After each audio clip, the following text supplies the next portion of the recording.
willing ba na magpahiram ng jacket sa opposite sex? It was at this moment he knew he fucked up. So ngayon, pag-uusapan natin yung mga trap questions ng mga may Disney princess mentality when it comes to relationship. This is Pinoy Extreme. Let's do this. This is Pinoy Extreme.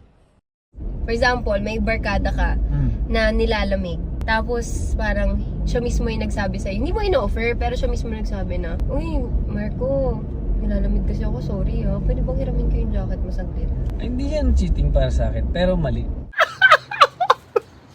Alam mo yung kailangan sumagot ka ng dalawa para to check kung ano yung magiging reaction nila doon sa sagot mo. Kasi pag isa lang yung sinagot mo, away yan. Listen closely, girls and boys. If ganitong klaseng relationship na yung umaandar sa inyo, na kung saan hindi nyo na kayang maging totoo sa sarili nyo, it's just going to take a matter of time, months, years, to actually break down doon sa ganong klaseng relasyon dahil unang-una hindi nyo na kayang magpakatotoo.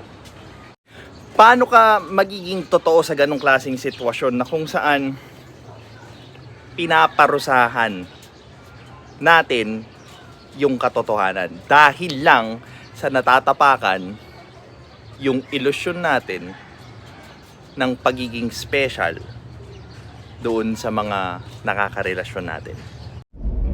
I mean, awkward. Hindi naman siya mali kasi parang gumagawa ka nga ng magandang bagay din. Kaya lang, kung napag-usapan nyo na kung alam mong selosa yung girlfriend mo. The funny thing about that is that you are stopping to become a nice person. Again, pagpapahiram lang ng jacket yun. A nice person to other people just because others are very insecure and childish on how they are going to interpret the actions of the person. What if wala tayong pag-usapan? Kasi, FYI lang, naset na namin yung record na kung ayaw mong may makitang nagpapahiram sa akin ng jacket, wala kang karapatan magpahiram din ng jacket sa iba. So what if wala tayong usapan na ganun? Wala tayong napag-usapan at all. Hindi naman ako selosa, ganun. Sa akin okay lang nga lang yun. Kaya lang... Kaya papahiram mo nga. Hindi, alam ko hindi okay sa'yo. Hindi, for example nga, wala tayong napag-usapan. Yung in general lang. Mm-mm. Hindi siya cheating para sa akin kasi... Na may partner ka ha. Sa akin cheating siya. Magagalit ako kapag may nakita ako. Sa akin to ha. Like, do couples nowadays ask themselves why do they think an action is a cheating or not? Tinatanong pa ba natin yun? Inaalam pa ba natin yung kahulugan ng mga bagay-bagay or sa sobrang lunod natin sa mga sarili natin, wala na tayong pinakinggang iba kundi yung definition lang natin. Perspective ko. Giniginaw yung tao eh. Bakit? Di sana kung alam mong bar yung pupuntahan nyo o may malamig na ano, di sana nagdala siya ng kanya. So parang ako, pag may partner ako, tapos nakita ko yung jacket niya, kahit di namin napag-usapan, di ba parang unwritten rule yun na pag nakita ko, tapos nag-picture kayo, tapos nasa kanya yung jacket, ako bakit?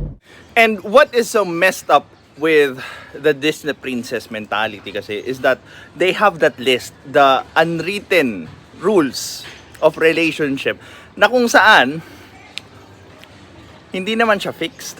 Dinadagdagan yan depende sa kung ano yung naramdaman ng Disney princess. 'Di ba? Tapos yung matindi pa dito, dumadami na nga yung items doon sa listahan, hindi pa kino-communicate doon sa partner nila. Parang hinihintay lang nila na gawin ng gawin yung nandun sa unwritten rules nila para pag napuno sila, boom! May maisusumbat sila. Di ba? Bakit? Dapat yung jacket mo para lang sa akin at sa'yo, hindi sa ibang tao. Paano kung same sex? Okay lang kung same sex. Paano kung si Jamie Casino yung pinahiram niya ng jacket? Bakit pwede naman nating sabihin na bakit, kung alam niyang bar ang pupunta niya, ba't di siya nagdala? Ito naman, common sense naman tong inaano ko na. Pero gets, Naghahanap ka gets. ng reason para makapagpahiram Hindi sa ako ibang naghahanap girl. ng reason para makapagpahiram. Tsaka hindi, alam mo naman wala naman ako masyadong kaklose ng babae. Grabe, we are a social animal. And yet, pag pumapasok na tayo ngayon sa isang relasyon, the first thing that's dying is yung connectivity natin sa ibang tao. Para lang masatisfy yung partner natin doon sa mga takot, pangamba, pagkapraning na sila mismo din ang nag-aalaga. Well, bakit nga ba tayo nag-aalaga ng mga ganong klaseng feelings, mindset?